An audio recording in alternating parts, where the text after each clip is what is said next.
Les Mis has been a dream of MSU's for a long time, or at least a dream of mine. I got the chance to see it back in the 80s, in 1987, and at that time I thought this is a perfect show for colleges and universities because it's all about revolutionary students.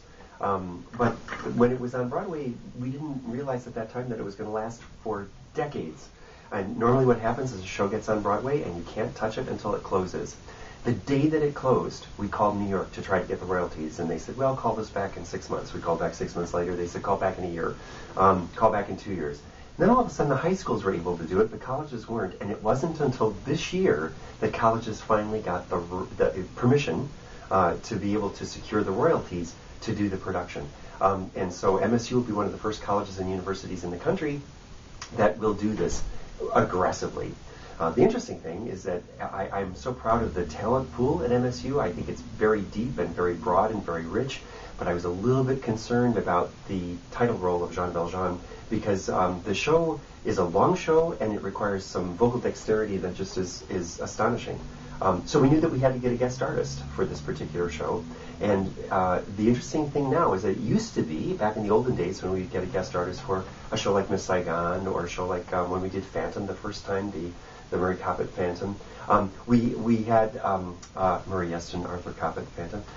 We would go to New York and we would find somebody. Now you can do this all through the internet. So we sent out a call through the internet. We got a lot of good responses.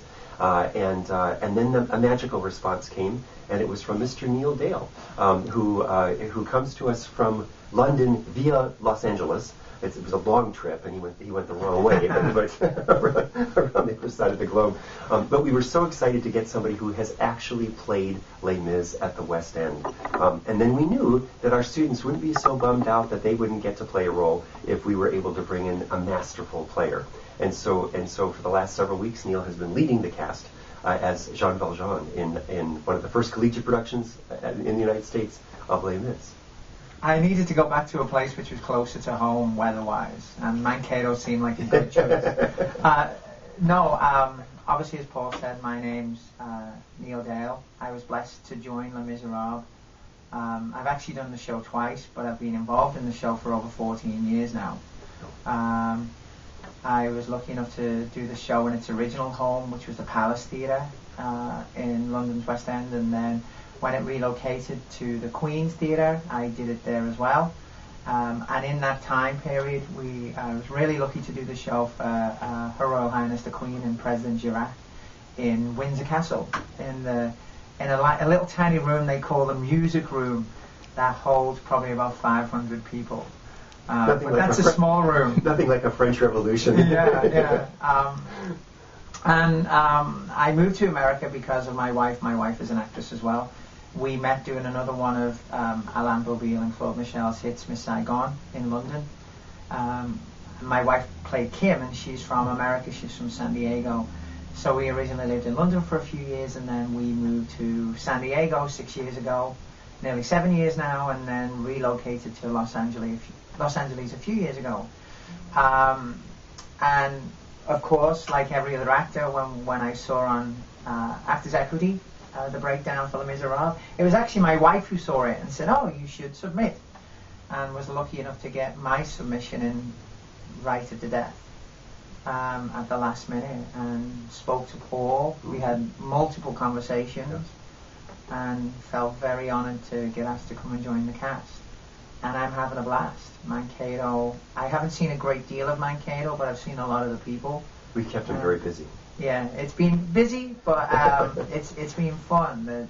I've met a lot of really nice people, and the Mankato people have welcomed me with open arms, including yesterday in a store, grocery store.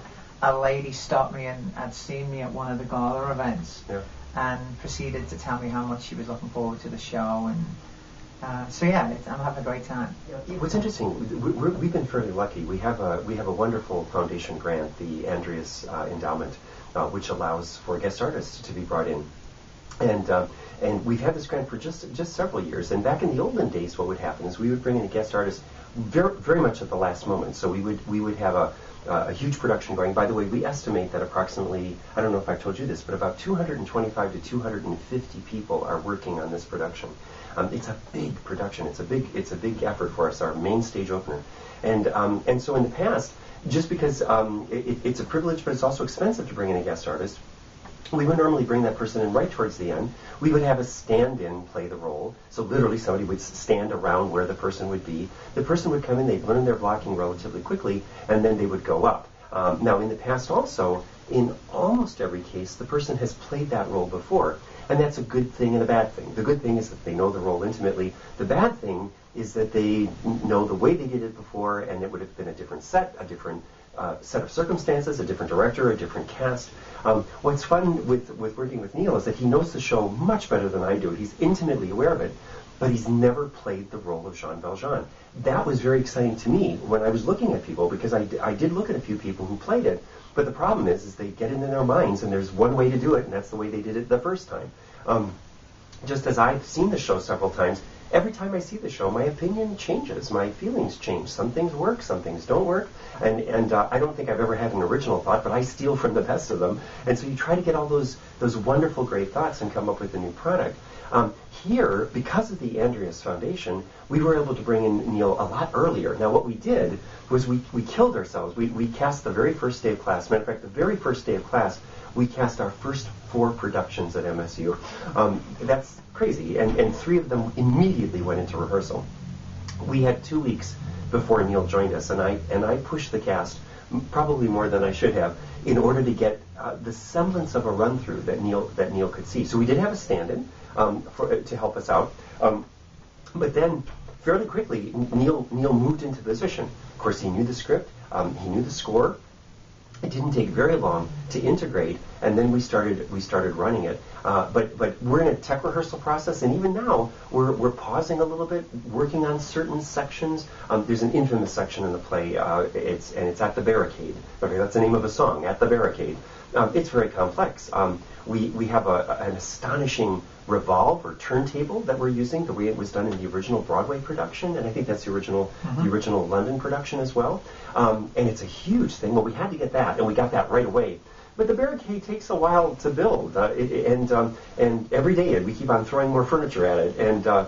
And so tonight, for example, even though we've already started our tech rehearsal processes, we're going to pause and really work those barricade sequences, because that's something that will never be the same. Every production is going to be slightly different, and then we have some guys who can't wait to die off the top of the barricade, and it's like a 15-foot drop. And so I don't want to kill them, although maybe we will. I don't know. We'll have to see. The guns firing, the smoke, the haze, all of that kind of stuff.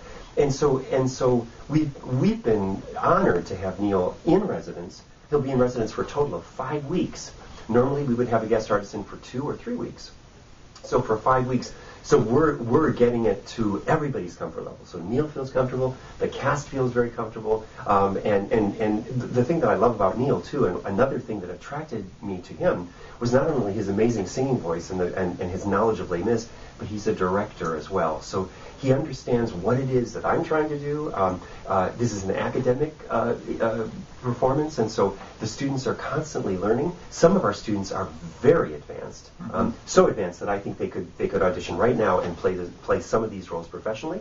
And I counted this yesterday because I was in another interview situation. We have 10 people, not including the children, 10 people making their MSU debuts, ranging all the way from a first-year MFA musical theater actor, Adam Yankovic, who's stunning in the role of Javert, and then we have a whole bunch of freshmen who are in this, and they're talented, but not equally skilled. Fortunately, our principal roles, most of the people who are dealing directly with Neil are not only seniors, but they're seasoned seniors, BFA, musical theater actors, award-winning Kennedy Center American College Theater Festival actors. They're really good. But what's important is that they all feel competent, qualified, good in what they're doing, and we're very close now to.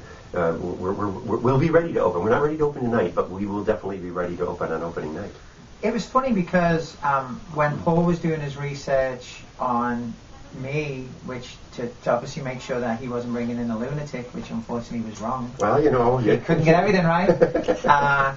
I was also doing my research on Paul and MNSU, and I reached out to a young lady who played Kim a couple of years ago, who's sort of all intertwined because of the Miss Saigon family, and there's a Lemiz family that these kids are now part of as well. Just to find out what it was going to be like, because I was a little bit scared to come into, of course, you YouTube videos and you see high school productions of Les Misérables, and I was like, as much as I love this show, I don't know if I want to do this. And when I spoke to her, she just raved about her experience. And even on the very first day when I arrived, as much as I know Paul wanted my first viewing of the show to be more than it was, the one thing that struck me was how talented the kids were. Right the way across the boards, from the freshmen right the way through to the BFAs, and Adam, and I mean, you could mention 1,000,001 names. And I think the big difference is you can see the kids who've had the experience of going through Paul's classes and Nick's classes and all the other educators here, because they're getting taught good stuff, and you can see the difference where you see the diamond in the rough that has the skills but really don't know how to use them yet. They're not a conscious competent. They're just unconscious of what to do with this talent.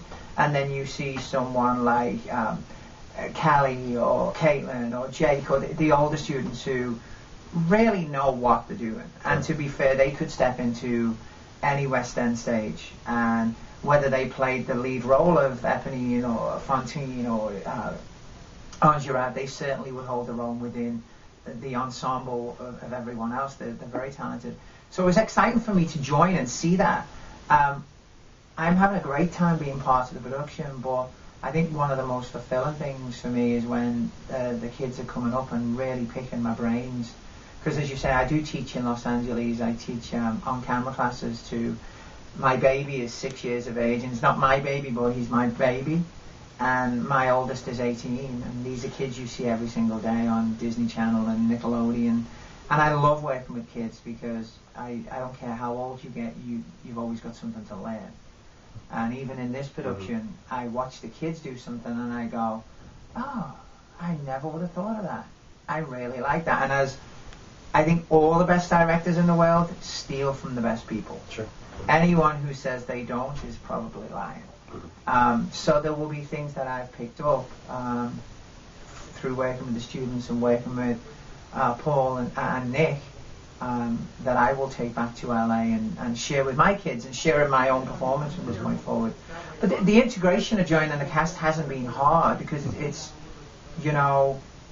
Paul runs a very professional rehearsal anyway, and so does Nick. So it's not like you're in even though we're in a university, it doesn't feel like it's in an amateurish environment at all. Mm-hmm. Yeah, I appreciate that. Yeah, and just to explicate some of those names, Nick Wayne is our musical director, and of course, Les Mis.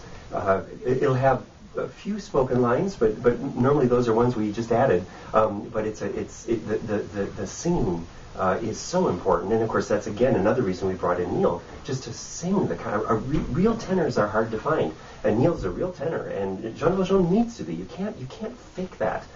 Movies can't fake that either. It's pretty obvious when people can sing and when they can't sing. And we have a singing cast.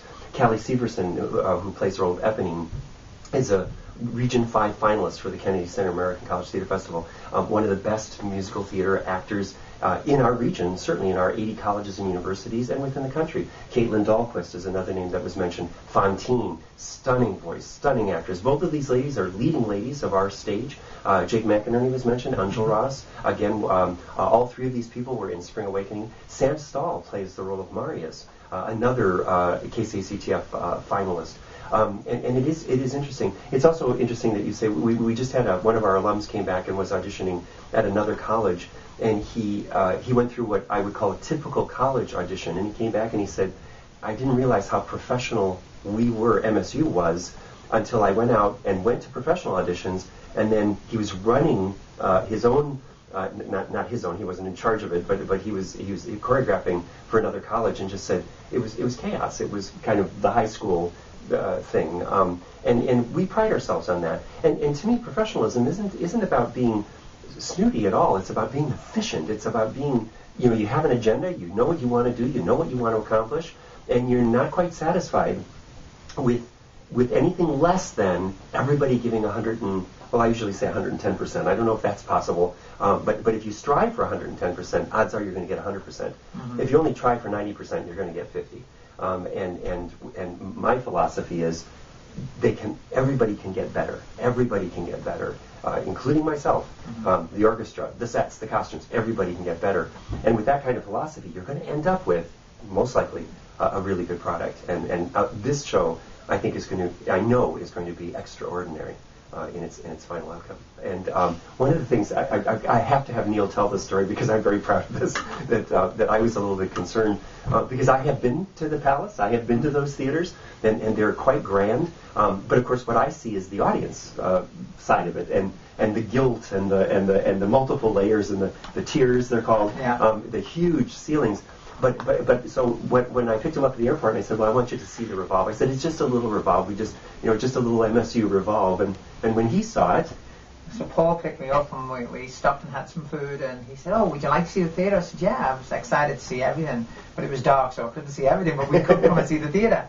And he was on about this little Revolve they built, and as I walked down the steps in the auditorium to the stage, I said, Paul, this is bigger than what we had at the Palace. This is a bigger Revolve than what we had in London.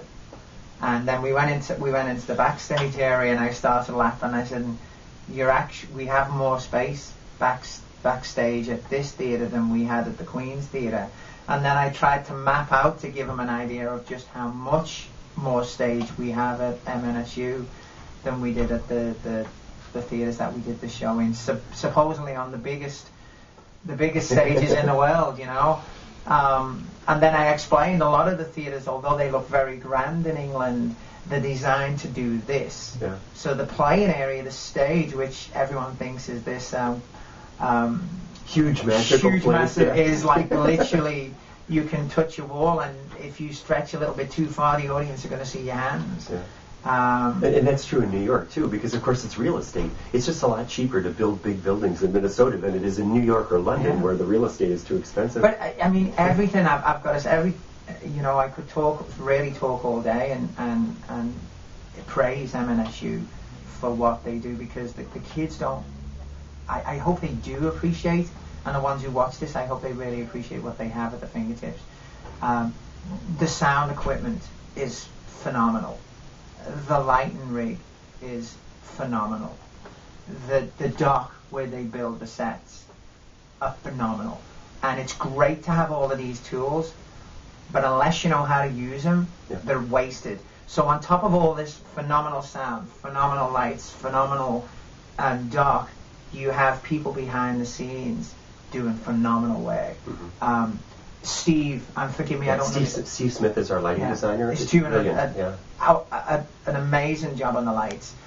George Grubb, our sound designer. Some of his ideas are just phenomenal. I mean, we got the mics for the first time last night, and we had a few little bits of feedback, but all in all, there wasn't many cues missed. Mm-hmm. And then our costume designer, David McCarl. His costumes are beautiful. Even the wardrobe. The first time I went into wardrobe, I said to David, who's a lovely guy, I said, "Oh my God, this is 3 times the size of the wardrobe we had for the theatre." Now, don't get me wrong, the theatre wardrobe is there to maintain the costumes. Right, not to build them. Yeah. But even still, as a facility for the children, for the kids because he's so old. I know, it's as a facility for the kids, it's just amazing. Yeah. It really is amazing. And, not just this show, I think every show that MNSU does, I'm sure, is of this quality. I know this is very close to Paul's heart, and I know how that feels. But I wish I lived closer to come and see future productions, because I'd be a subscriber just to see what they do, because as all the layers, as Paul says, fall into place, you forget that you're in a university. It's just a theatre and it's a building, and you forget that the kids, some of them are only 18 and 19, because the commitment to the show is way beyond the years. You forget that Callie and Cassie and Jake and Sam and Ben and again, there's a million and one names that I don't know the last names of, but you forget that these are kids who are still, they haven't gone out and started the career, but they're already putting this quality of performance out there is pretty cool. I'm very envious. I wish I could turn back the hands of time 20 years and be part of MNSU. I wonder how good I would have been. Oh, I imagine you do really well. We would have given you a scholarship, Yeah. I'm sure. One designer we did mention, John Paul. Yes. Is the one who's done the Revolve, and one of the things that's amazing about the Revolve is that in some ways this is a very simple show because it has to be. You know, we're taking if you've read the book in English, it's like this thick. In French, it's probably this thick because the words are stranger. But what's fascinating is one of my favorite things about the Revolve is John Paul came out with a scheme of kind of cobblestones. But it revolves and it doesn't stop at the same place, and it was like, how are we going to do that? Then he came up with this pattern that is absolutely fascinating. So no matter where it stops, it looks right. It looks right. And another thing with the American bigness versus London, we're building this barricade every night. It gets bigger and bigger. And for the first time last night, Neil actually got on top of the barricade, and he said, "I'm not afraid of heights." He said, "This is a lot taller than we had in London." Yeah. And so we're bigger. I hope we're as good as, but we certainly have a big barricade on our big Revolve. Yeah, I would say to any people who watch this, take me out of the picture. You know, they need to come not expecting a university production because right. it's of a much higher standard, and on every aspect, acting, vocally, performance, technically, sound. It's really exciting. My own wife is flying out for the final week, and she graduated from Cal State Fullerton, so she's very like one of the kids. She's very proud of her school, and she's so excited to see it, just because of how excited I am about it. Right, and we just hope that she can get a ticket because tickets are going very quickly, and we've already passed the 1,300 season subscriber mark. We have a whole bunch of student season tickets that have been sold this year, but there's still some seats available for all performances, and so we hope that people will come and see it. And I think it's those people who've seen shows at MSU before know the kind of quality that we have. This one I think is going to be extraordinary, and those who've never seen a show, what a great show to start, because it's the first one of the main stage, and there's going to be a lot more coming up soon.